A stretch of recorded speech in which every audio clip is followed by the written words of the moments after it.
Hey all, greetings from Selvam Medicine Center. This is Dr. Misha Kapsilia. Vaginal itching. Vaginal itching யாருக்கெல்லாம் வரலாம் அப்படின்னா women are more prone to have this vaginal infection. ஏன் அப்படின்னா the hole from where the urine comes, the hole from where the period comes, the hole from where the motion comes, everything lies within a matter of 5 to 10 centimeters. So இங்க இருக்கிற infection அங்க போகலாம், அங்க இருக்கிற infection இங்க வரலாம்ன்றதுனால இன்ஃபெக்ஷனுக்கான வாய்ப்புகள் ரொம்ப ரொம்ப அதிகம். நிறைய பேர் வந்துட்டு இப்போ ஒர்க்கிங் விமனுக்கு எக்கச்சக்கமான இச்சிங் இருக்கிறது எதனால அப்படின்னா பப்ளிக் டாய்லெட் யூஸ் பண்ணுறது, நிறைய பேர் யூஸ் பண்ணுற டாய்லெட் யூஸ் பண்ணுறது, அந்த மல்டிபிள் பர்சன்ஸ் யூஸ் பண்ணுற டாய்லெட், இல்லை வீட்லேயே இருந்தாலுமே you never know how the previous person is using the rest room. அந்த சிட்டிங் ஏரியாவில் வந்துட்டு ஃப்ளஷ் பண்ணாமல் இருக்கும்போது திரும்ப அதே ஏரியாவில் நம்ம உட்காரும்போது அந்த இன்ஃபெக்ஷனுக்கான வாய்ப்புகள் ரொம்ப ரொம்ப அதிகம்.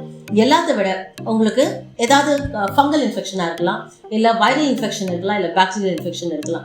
இது உங்கள் டாக்டர் கிட்ட நீங்கள் போனீங்கன்னா அவங்க எக்ஸாமின் பண்ணி பார்ப்பாங்க. இந்த எக்ஸாமினேஷனில் எங்களுக்கு தெரியும் என்ன வகையான இன்ஃபெக்ஷன், அதுக்கு உண்டான ஆன்டிபயோட்டிக் கொடுப்போம். ஓகே, இந்த ஆன்டிபயோட்டிக் கொடுத்து நமக்கு சரி வரலையா, நம்ம அடுத்து டெர்மட்டாலஜிஸ்ட்டை பார்க்கலாம்.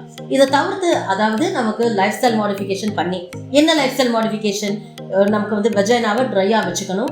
வெஸ்டர்ன் டாய்லெட் யூஸ் பண்ணும்போது don't sit on top of that rim. You can just squat பொசிஷனில் நம்ம வந்துட்டு யூரின் பாஸ் பண்ணலாம். இந்த பொசிஷனில் ட்ரை பண்ணி அதுக்கப்புறம் கொஞ்சம் நைட் டைமில் வந்துட்டு இன்னர்ஸை கொஞ்சம் அவாய்ட் பண்ணுங்கள். இந்த மாதிரி ஒரு ஹாட்டான ஒரு வெட்டான ஒரு பிளேஸை வந்து நமக்கு கொடுக்காத பட்சத்தில் இந்த வெஜைனல் இச்சிங் கொஞ்சம் கம்மி பண்ணலாம். பேட் அலர்ஜி நிறைய பேருக்கு இருக்கும். சானிட்டரி பேட்ஸ் எந்த வகையான பேட்ஸ்ன்றது நமக்கு தெரியாது. அந்த காலத்தில் இருக்கிறவங்க யாருக்குமே இந்த மாதிரி அந்த அளவுக்கு அலர்ஜி இருக்குமான்றது சொல்ல முடியாது. ஏன்னா அவங்கெல்லாம் துணி மாதிரி வச்சுட்டு இருந்தாங்க. அதுதான் நான் சேஃப்னு சொல்ல வரல. பட் என்னன்னா அடிக்கடி டிஸ்கார்ட் பண்ணிடுவாங்க. இந்த பேட் நம்ம வைக்கும்போது நிறைய பேருக்கு லாட்டெக்ஸ் அலர்ஜி இருக்கிறதுனாலையும் இன்ஃபெக்ஷன் ஆகலாம். இவங்க வந்து மென்ஸ்ட்ரல் கப் யூஸ் பண்ணலாம். Menstrual cup is highly safe. So இதை பற்றி உங்களுக்கு ஃபர்தர் கிளாரிஃபிகேஷன் வேணும்னா please contact your gynaecologist. Thank you.